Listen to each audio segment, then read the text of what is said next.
The minister with responsibility for the environment, Darrell Vaz, says he will take a multi-million-dollar proposal to cabinet to stop the burning of tires at the Riverton City dump in St. Andrew. TVJ's Kirk Wright has the details.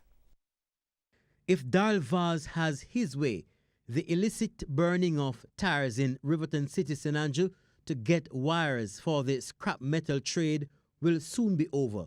Mr. Vaz says he'll be asking the cabinet for approval to implement a shredding system for the millions of tires stored at the Riverton City dump. We're going to be moving once and for all probably between 1.2 and 1.5 million tires that still remain in and around the landfill by shredding them and getting a private company to take the shredded tires and use them for the production of their cement. Mr. Vaz says the Riverton City community will benefit from the activity. This shredder will take the wire out automatically. So we will work with the communities down there to see how we can distribute the wires rather than them having to burn and cause the air quality problems that we have been having. So it's actually a win-win for everybody. Turning to the plans to deal with plastic bottles, Mr. Vaz says a deposit refund scheme could be announced as soon as next month.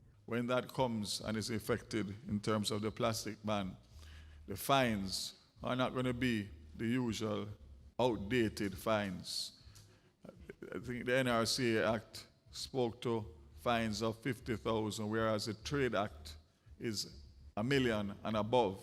So I can assure the public that there will be teeth that will bite when we implement this ban in January. We're talking about fines of millions, not hundreds or tens of thousands. Mr. Vaz was the guest speaker at the National Planning and Environmental Agency NEPA launched of a $13 million project to revitalize and protect Negril's wetland on Thursday. Kirk Wright, TVJ News.